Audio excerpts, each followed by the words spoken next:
Okay, today we are starting logarithms. आज हम इस वीडियो के अंदर लॉगरिथम्स को डिटेल में स्टडी करेंगे।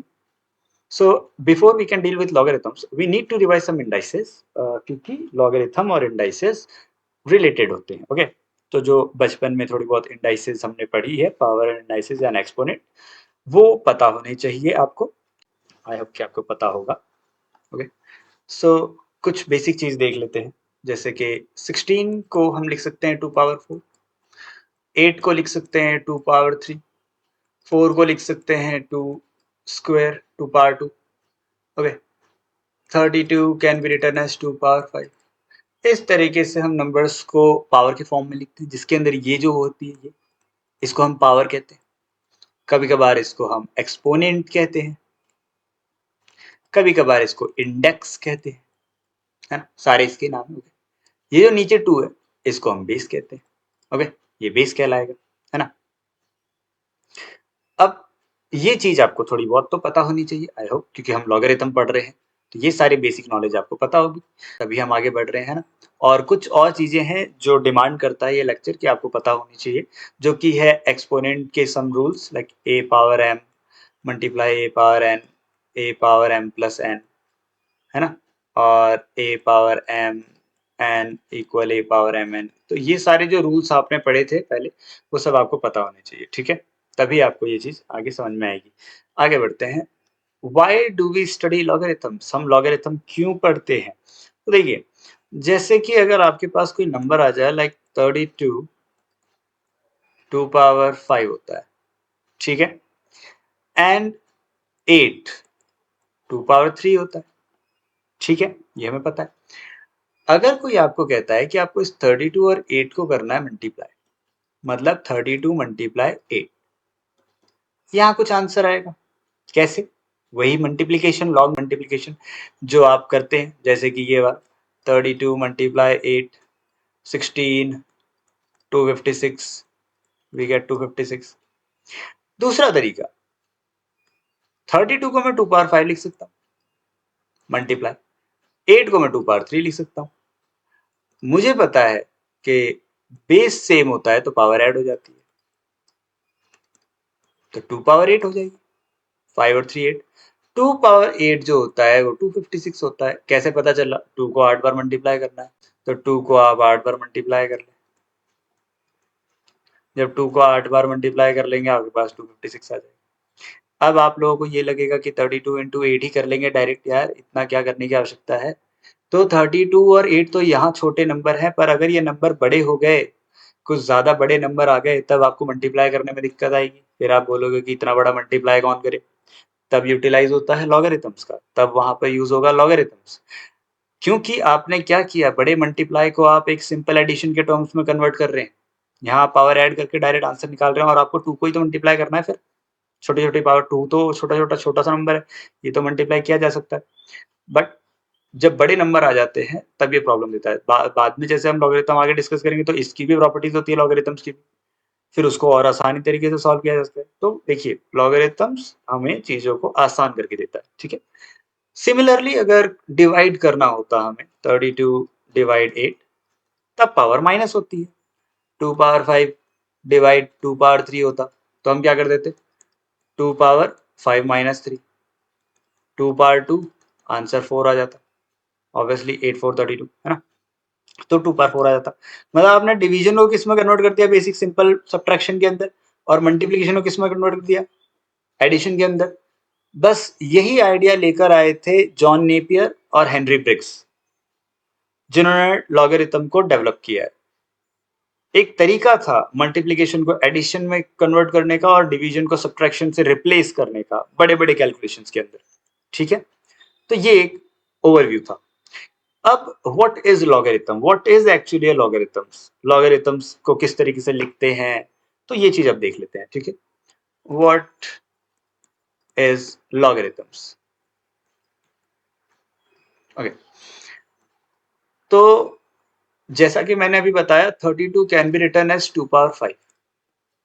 तो इसको लिखने का लॉगरिथम्स के टर्म्स में एक तरीका और है, जो ये, आप इसको ऐसा लिख सकते हैं, log 32 इक्वल 5।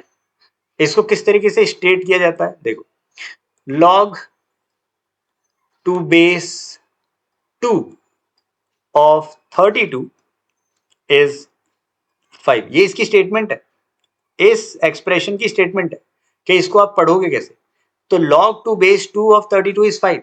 log 2 बेस पर 32 का आंसर 5 है। बेसिकली लॉगरिथम्स का काम ये होता है कि ये आपको वो पावर फाइंड करके देता है उस बेस की, कि उस बेस को की क्या पावर रेज करी जाए कि आपके पास आंसर 32 आ जाए। मतलब अगर यहाँ 2 है तो ऑब्वियसली बात है, मतलब लॉग के अंदर आप पावर फाइंड करते हैं, ये एक सिंपल तरीका है, ठीक है। अगर मैं इसको जनरल टर्म्स में लिखूं, तो अगर आपके पास कोई एक एक्स नंबर है जो एक ही एन टाइम्स पे, ए को एन पावर पर लाने पर आ रहा है, तो लॉग्स की टर्म्स में आप ऐसा लिखोगे कि लॉग बेस ए पर एक्स हमें चाहिए, तो ए की क्या पावर रेज करी जाए, ऑब्वियसली एन, इस केस के हिसाब से। तो लॉग ए बेस पर एक्स का आंसर है एन, मतलब ए की क्या पावर रेज करी जाए तो आंसर एक्स आ जाए। अब इसके अंदर एक कंडीशन है कि जो ये बेस होता है ए, वो 0 नहीं हो सकता और 1 भी नहीं होगा, ना 0 होगा ना 1 होगा, क्योंकि अगर 1 हो गया तो इस फंक्शन का कोई वैल्यू ही नहीं है, क्योंकि 1 की कोई भी पावर रेज करो आंसर वही आएगा। तो 1 की ऐसे सच कोई वैल्यू नहीं रहेगी, 0 भी नहीं हो सकता। ये दो कंडीशन है भाई, ये दो कंडीशन आपको पता रखनी होगी, ठीक है। अब जैसे कि एग्जाम्पल ले लेते हैं, एक इजी एग्जाम्पल लूंगा और देन अपन उसको थोड़ा सा एडवांस तक लेकर चलेंगे, ठीक है। जैसे अगर आ गया log 981, log base 981 equal what, मतलब 9 की क्या पावर रेज करी जाए कि आंसर 81 आ जाए, ये है मतलब इसका। तो obviously log base 981 equal to answer जो आएगा वो कोई ना कोई तो आंसर आएगा x। अब इस टर्म्स को इस एक्सप्रेशन को लिखने का एक तरीका और ऐसा वाला, ये वाला। तो इसको ऐसा कैसे लिखेंगे, देखो ऐसा लिखेंगे कि 9 की पावर x इक्वल 81, यही होगा। आप देख लीजिए ऊपर जो है ये, इस 81 को मैं क्या लिख सकता हूं, 9 का square. Base same, power compare हो जाएगी, तो x इक्वल क्या आ गया 2, मतलब 9 की पावर 2 रखेंगे तो 81 आएगा। ये एक इजी क्वेश्चन था, ऐसा नहीं है कि ऐसे ही सवाल आते हैं। चलिए एक सवाल और दूंगा मैं आपको, अगर आप ट्राई करें तो बहुत अच्छी बात है, आप ट्राई करना, आ जाएगा। log root of 2 equal 4। अब यहां सवाल ये है कि रूट 2 की क्या पावर रेस करी जाए कि आंसर 4 आ जाए, मतलब व्हाट। यहां पर सिमिलर इसको भी एक अप्रोच लगाते हैं, इसको भी मैं इसके जैसा लिख सकता हूं, ऐसा। तो यहां हो जाएगा 4 इक्वल रूट 2 पावर x, है ना, रूट 2 की x पावर रेज करेंगे तो आंसर 4 आएगा। इसको मैं क्या लिख सकता हूं, 2 पावर 2। रूट 2 को क्या लिख सकता हूं, 2 का ये 2 की पावर, ये रूट जो होता है हाफ होता है, तो x/2। Base same, power compare हो जाएगी, 2 इक्वल x/2। तो यहां से x की वैल्यू क्या आ गई 4, मतलब रूट 2 की पावर 4 रेज करेंगे तो आंसर 4 आ जाएगा। डन। एक और क्वेश्चन करते हैं, थोड़ा सा लेवल और ऊपर ले जाते हैं, ठीक है। लॉग, अब ले लेते हैं हम 2√3 और 1728 इक्वल व्हाट। 2√3 की क्या पावर रेज करी जाए कि आंसर आपके पास 1728 आ जाए। तो चलिए इसको भी थोड़ा सा सॉल्व करते हैं अच्छे से। 1728 इक्वल मैं लिख सकता हूं 2√3 की पावर x। इस 1728 को मैं किस तरीके से स्प्लिट कर सकता हूं, देखो इस तरीके से, मतलब वही प्राइम फैक्टराइजेशन वाला सिस्टम।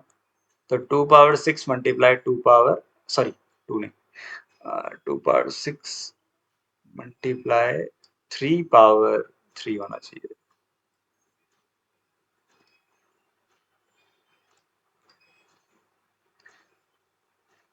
3 पावर 3 प्राइम फैक्टराइजेशन आप करेंगे तो लाइक वहां से पता चल जाएगा, है ना। 2√3 पावर x, ये आ गया। अब ये वाली जो चीज है, ये वाली जो चीज है, इसको मैं लिख सकता हूं 2√3 की पावर 6। 2√3 की पावर 6 कैसे लिख सकता हूँ? देखो ध्यान से देखो इसको, 2 की पावर 6 तो है ही, और अगर मैं √3 की पावर 6 करूंगा ना तो 3 पावर 3 आ जाएगा। अगर मैं √3 मल्टीप्लाई √3 मल्टीप्लाई √3 ये अगर मैं करता हूं, है ना, और ऐसा 6 बार करता हूं √3 की पावर 6, तो √3 इंटू √3 तो क्या बनेगा 3, फिर मल्टीप्लाई √3 ये भी क्या बनेगा 3, फिर मल्टीप्लाई √3 मल्टीप्लाई √3 ये भी क्या बनेगा 3।